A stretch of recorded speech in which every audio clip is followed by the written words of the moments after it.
the most disturbing videos on the internet today? Let's dive in. If you thought your daily dose of UAP wasn't gonna happen, think again.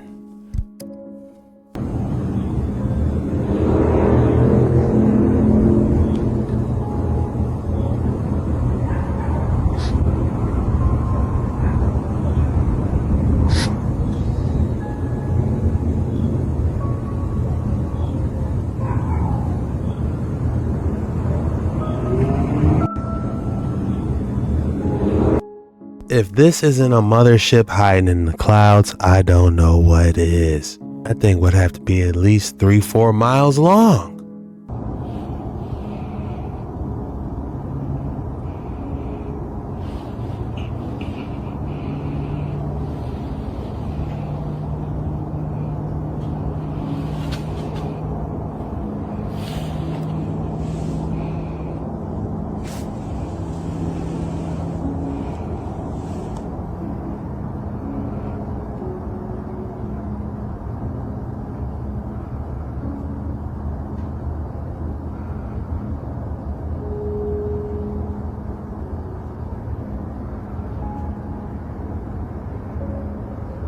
What the? Los verás. Bro, watch it. Oh my god, bro, watch. Oh my god.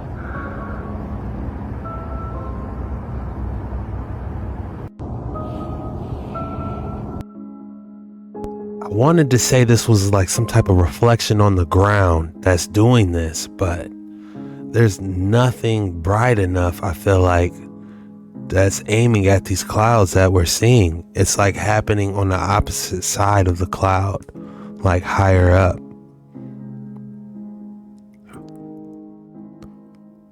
What is this UFO/UAP doing? If you're enjoying this content, please consider hitting that like and subscribe button, because we do these videos every single day. And I'd love to see you tomorrow. Let's get right back into the action. The current depiction of the Sphinx stands in stark contrast to its original appearance in ancient times. It was once adorned with vibrant polychrome hues and intricate detailing. Traces of this colorful ornamentation can still be seen today, particularly on certain parts of the pharaoh's face and regal headdress, serving as a testament to its former splendor. My question is, what's under the Sphinx? So we already know there's something under the Sphinx, and we're just gonna keep ignoring it. First-hand accounts, radar scans, and countless historic records have confirmed this time and time again, with many of these suggesting it may be the legendary Hall of Records, and there's a good reason they'd be hiding what's inside. Don't get me wrong, archaeologists are incredible, with historic finds like King Tut's tomb back in 1922 igniting a surge of new digs into Egypt for the next big find. One of the earliest projects was fully digging out the Sphinx, which had up until then been mainly covered in sand and took about 10 years, finishing in 1936, around which time people started to notice the Sphinx was much more than it seemed. Archaeologist and journalist Hamilton M. Wright, who was closely involved with the dig, writes an article about something amazing they found beneath it. Something that he called a subway used by the ancient Egyptians 5,000 years ago between the second pyramid and the Sphinx. And that from this subway, they dug up many more shafts going down more than 125 feet beneath the sand with, quote, roomy courts and side chambers, all underground. Many more articles in academic journals and international mainstream news about this find came out over the next several years, talking about massive hallways, stone support columns, buildings, and even paintings and carvings on the walls inside these subterranean chambers. Essentially, kind of describing what some consider to be a secret underground city beneath the Sphinx back in the 1930s. Allegedly, even photos were taken of this underground complex, when all of a sudden, the story fades away and focus instead shifted on all the other tombs. Was it suppressed by a group of people that maybe found out what really was down there and didn't want the rest of the world to know? Because it wasn't the first time in history that a city under the Sphinx was mentioned. No, people have been talking about this for at least 1,500 years. In the 5th century BC, Greek historian Herodotus wrote the Histories, in which he talked about going to Egypt, where he was shown the legendary Labyrinth of Egypt. According to ancient lore, the Labyrinth of Egypt held a mythical underground archive which contained the lost knowledge of our ancient past, perhaps before the flood. Herodotus scientists explained this underground complex in incredible detail, claiming that it even connected many of the pyramids together. In fact, his explanation was so detailed that 17th century scholar Athanasius Kircher was even able to recreate the entire map of the labyrinth from his writing. Then, in the 1st century BC, Greek historian Diodorus also talked about a sprawling underground enclosure with columns, buildings, temples, and paintings in his work Bibliotheca Historica. 1st century AD, Greek philosopher Strabo also claims to have visited a similar place in Egypt in his work Geographica, calling it a great palace composed of many palaces. Around the same time, Roman author Pliny the Elder wrote of a bewildering maze of paths that made up the underground complex in Egypt. 4th century Syrian philosopher Iamblichus recorded info about a subterranean tunnel system under the Giza plateau that was accessed through the body of the Sphinx. Al-Masudi in the 10th century writes of these same underground tunnels and galleries, guarded by what he claims to be mechanical statues that almost sound like robots over 1,000 years ago. Quoted as saying, "I have seen things that one does not describe for fear of making people doubt one's intelligence, but I have still seen them." Again, giving amazing detail on how incredibly complicated the network was. So yeah, quite a few notable people throughout history agree there's something big under the sands of Egypt, notably the Sphinx. Bringing us right back to the 1930s when someone named Edgar Cayce reaffirmed these ancient records once again. Cayce was a famed American psychic who predicted many world events like the stock market crash, WW2, the fall of the Soviet Union, and accurately diagnosed patients telepathically. Now, whether you believe he actually was clairvoyant or not is on you, but he was quite famous for it and had a pretty impressive track record to boot. When one day he spoke of a prophecy of the Sphinx, claiming it to not actually be 4,500 years old, but closer to 10,000, and that the Hall of Records would be found beneath the Sphinx in the 1990s, with the entrance under the right paw. Pretty specific. In 1978, the Edgar Cayce Foundation launched an excavation project around the Sphinx, where they started to drill beneath it, but were stopped by the Egyptian army. And then, guess what happened in the 90s? Egyptologist John Anthony West and geologist Robert Schoch led studies into and around the Sphinx, and their conclusions almost lined up perfectly with Cayce's visions, taking seismic surveys revealing that unexplained tunnels and chambers were found under it, and the water erosion hypothesis suggesting it to be closer to 10,000 years old, which they showed in their 1993 documentary The Mystery of the Sphinx, confirming straight edges and sharp angles in these chasms that were very unlikely to be natural. And then Zahi Hawass, the guy appointed by the Egyptian government to oversee all investigations into ancient archaeology at the time, stopped the research, banning West and Schoch from the site, calling their findings American hallucinations, the 90s version of lies and misinformation. But all of a sudden, in 1996, Hawass greenlights a project to investigate under the Sphinx after receiving $10 million in funding to do so. It was so big they even released a teaser trailer for it, showing Hawass going through tunnels under the Sphinx and hyping them up, where he's quoted on record as saying, "We are now inside the Sphinx in this tunnel. This tunnel has never been opened before. No one really knows what's inside this tunnel, but we are going to open it for the first time." Video ends, and over the next few months, Hawass and his team tell the world of a series of previously unknown tunnels that exist under the Sphinx. Reports coming out of drill samples going 100 feet straight down finding red granite, something that geologists confirm does not naturally occur that deep. Ancient Egypt commonly used red granite in their buildings and statues. Could that have been one? Then, out of nowhere, Hawass just scraps the whole project without explaining what they found down there and insists there is nothing under the Sphinx, even getting angry at anyone who questioned it, which really didn't help his case in insisting there's really nothing down there. But philosophers and historians throughout the centuries all wrote about it. Excavation projects in the 1930s confirmed it. West and Schoch's investigations in the 90s, followed by Hawass's excavations, reconfirmed it. As recently as 2008, the Mataha expedition launched in Egypt using ground-penetrating radar that indicated the presence of grid-like and ordered structures deep beneath the sand, only to be told there's nothing down there and everyone else had been lying and hallucinating for hundreds of years. Even official reports from the 1830s, which conducted earlier excavations in front of the Sphinx, describe passageways that go deep underground, when allegedly an ominous group kinda told them to stop their work. This pattern of discovery suppression is all too common with the Great Sphinx. Secret, previously unknown chambers beneath the sand thought to contain the Hall of Records. Legend claims that as Atlantis was flooding over, they realized the importance of preserving their records, all of their accumulated knowledge for future generations. This knowledge they stored in the Hall of Records. Secrets of alchemy, immortality, levitation, frequencies, probably how they built everything, and other forgotten ancient wisdom. Essentially, the Google search engine of the Atlantean internet, with the Sphinx as its firewall. And the even fringier theories claim that Egypt isn't the only place that has one, with mountains and rock formations closely resembling the Sphinx found all over the world. In the Grand Canyon, Colorado, Romania, Pakistan, Guatemala, said to be even older and hence clearly more eroded, but this one might be a stretch, it could just be pareidolia. But people are quick to say archaeologists are all dying to make a discovery like this, and I bet they all are. So why on earth would they ever want to hide it from us? Well, cause it's not them doing the hiding. The Hall of Records is an ancient library containing the wisdom of our past. Wisdom like, I don't know, levitation, free energy, maybe immortality that would be accessible to everyone and likely bankrupt the trillion-dollar industries of our modern world. Gee, I wonder why they wouldn't want the world to know about something like this. So naturally, the billionaire elites would do everything they can to keep it hidden if it ever was actually found, hypothetically speaking. When their entire global empires are on the line, there's no amount of money they wouldn't invest to keep this a secret. Hey, as usual, just a crazy theory that could very well be a rumor, but it might not. Keep on questioning. It's a giant cover-up. They probably already found the Hall of Records and they're keeping it in the Vaticans. Drop your thoughts below. The uraeus is a representation of the goddess Wadjet in the form of an upright cobra. This symbol was the preferred protective emblem of many pharaohs of ancient Egypt, who were the only ones permitted to wear it as a distinct sign of royalty. The uraeus is a representation of the goddess Wadjet. Fancy, but I wouldn't feel too protected over a cobra.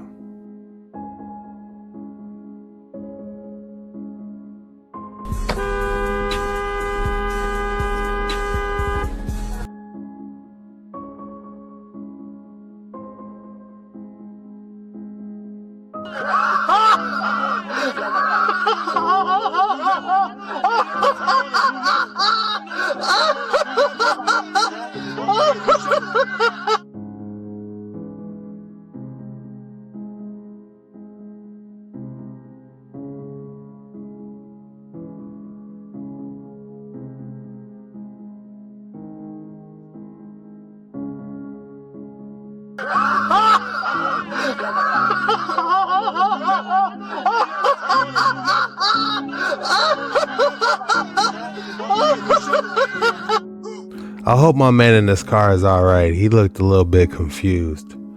But that was a aggressive honk that might have confused him. You know, he could have just gave him a little courtesy tap, you know, but this looks like in Cali, you know, that's how they get down out there. I've driven out in Cali plenty of times and they don't mess around. You got to almost cut people off to get where you're trying to go, or else you'll just will be sitting there and people will be cutting you off all day. That's just how they drive over there.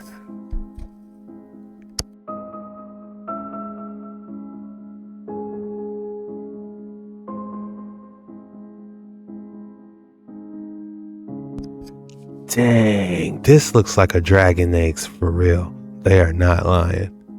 That would be the perfect name for this.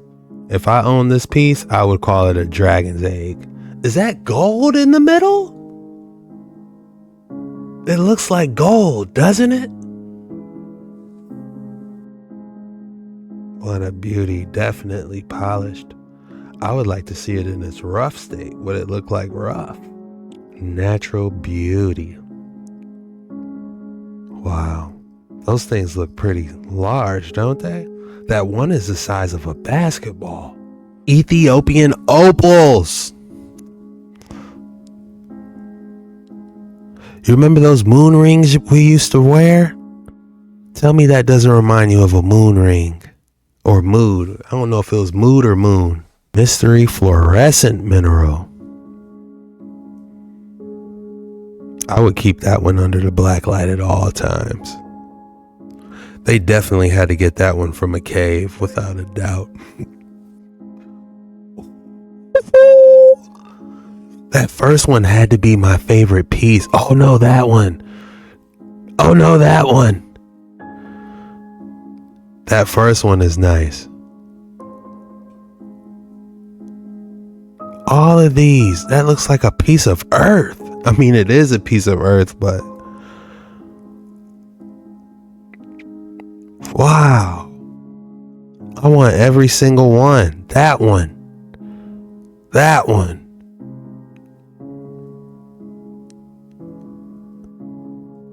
Very cool. I love those.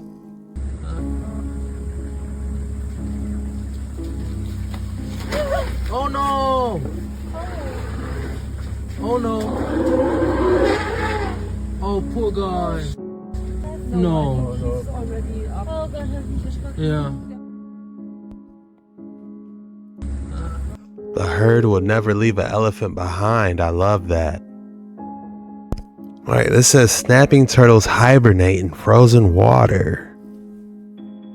Snapping turtles hibernate under ice during the winter, but they don't freeze. How interesting.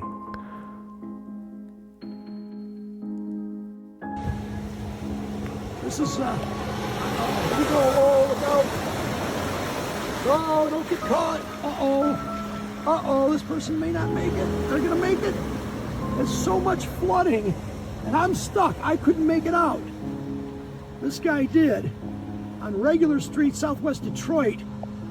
I mean, and there are a number of streets around here, but I am stuck. This is my car. You can see the water, how much it is. What a disaster. Avoid this area. Detroit is experiencing water issues, guys. It looks like a water main broke. So if you're in that area, double check if the roads are okay. Residents rescued after a 54-inch water main break in Detroit.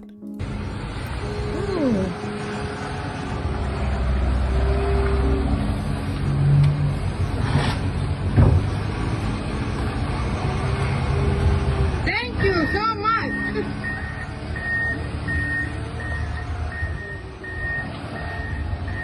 Look at this ambulance is on there. Ooh, it's fighting.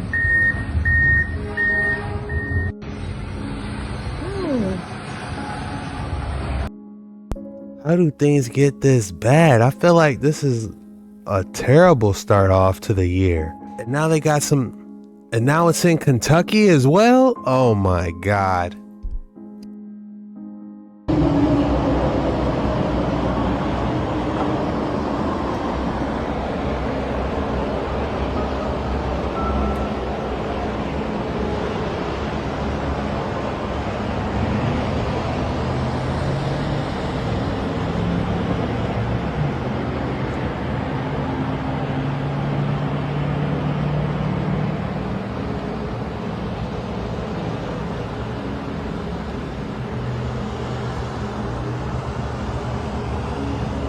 Almost like they found all those ancient buildings. This weather is out of control. This looks like it happened in West Virginia recently.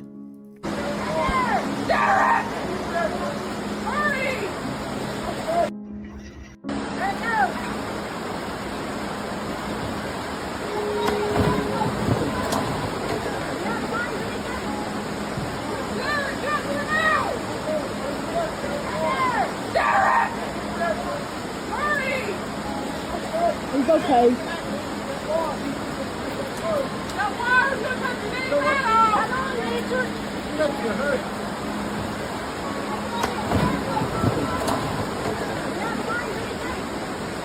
That was in Panther, West Virginia.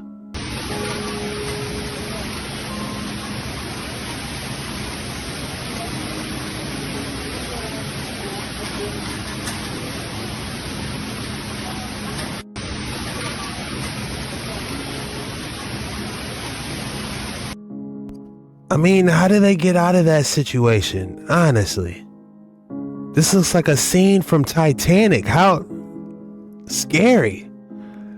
Look at the water rushing down the stairs.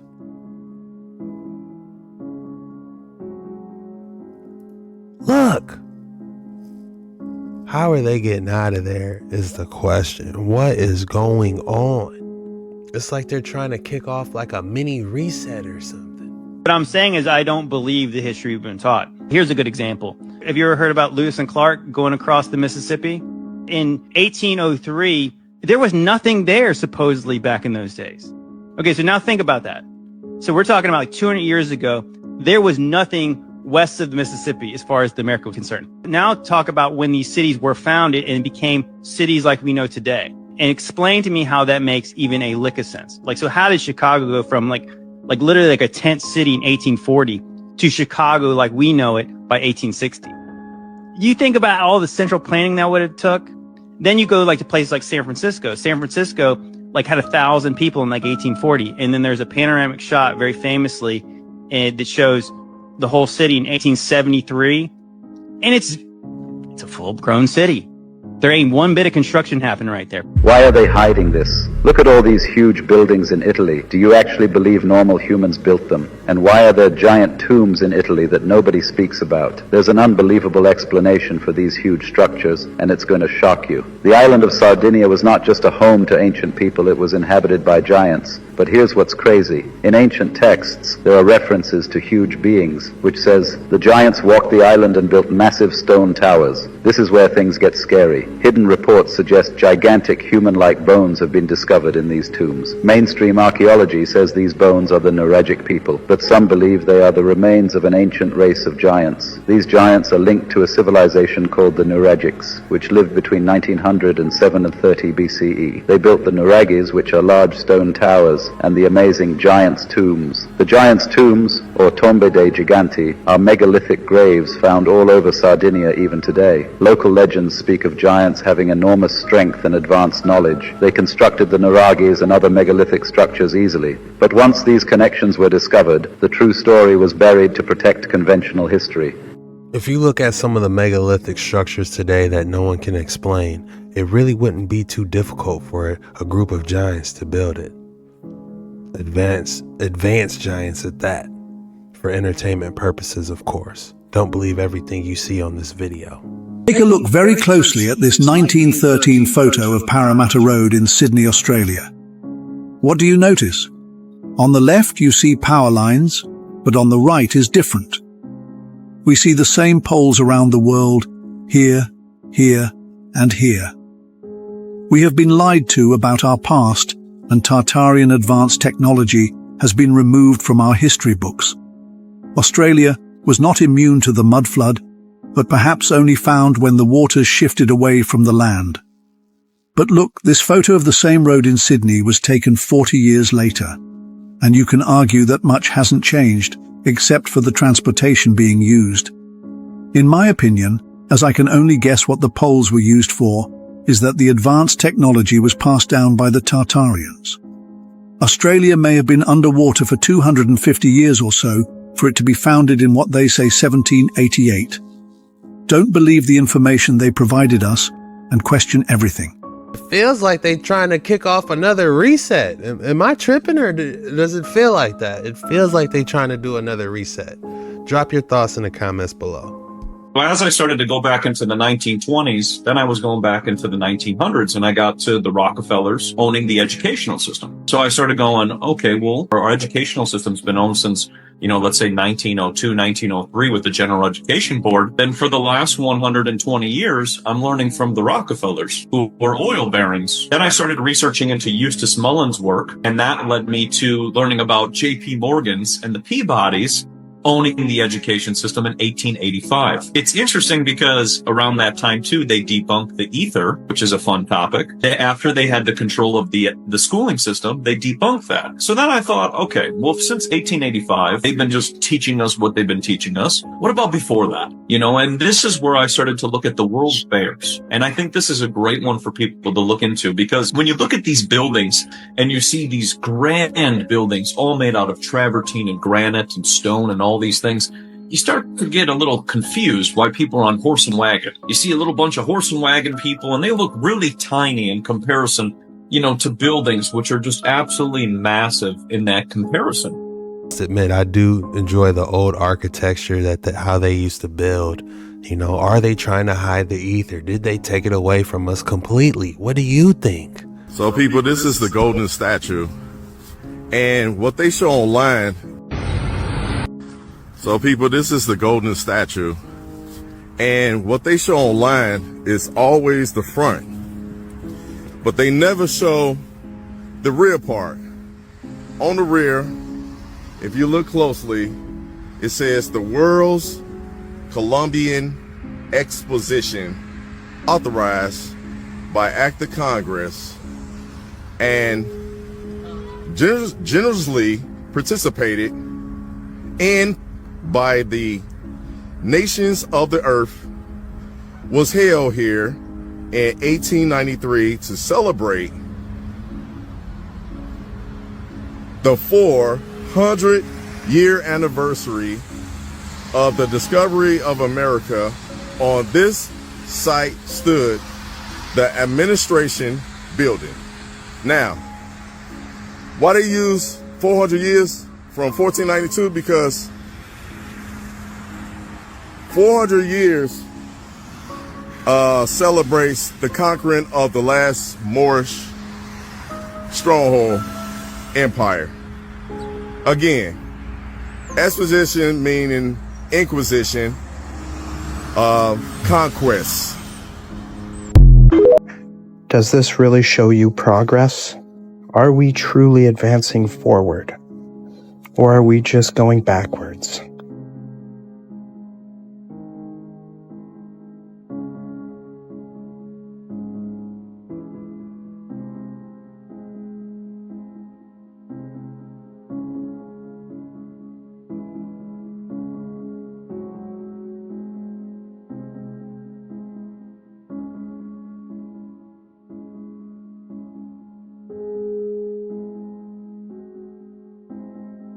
Seems quite obvious to me. We are far from the most advanced civilization. We are merely the inheritors, the stewards, taking over these lands after the last reset and letting them fall to ruin. We can't even take care of this beautiful architecture that was given to us. And what's worse, we replace it with ugly boxes, devoid of all character. Architecture was supposed to uplift and inspire. They don't call it brutalist architecture for nothing, though. Little by little, brick by brick, they have taken away all the beauty of the old world. Question everything, friends. Does this really show progress? Wow, check this out. In Switzerland, when road is being fixed or upgraded, they use a portable or mobile bridge so traffic can still go on as usual. Man, we need that in the States.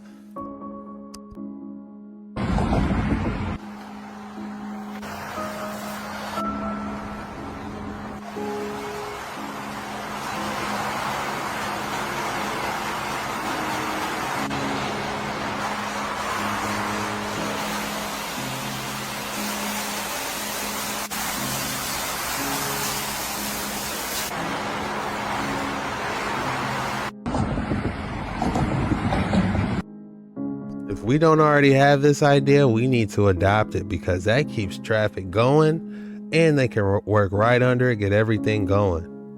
How cool is that? We don't have stuff like that in America. That's a great idea.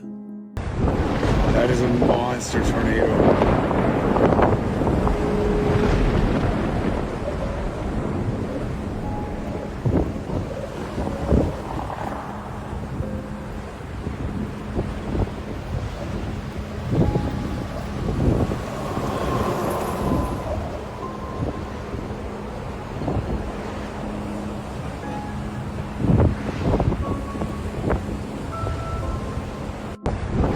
That is a monster tornado. I wonder if truck drivers see storms like this all the time, going across the Nebraska plains, Tornado Alley, going across the plains. I wonder if they see stuff like this all the time. But this definitely looks like a F4, F5. This thing is massive.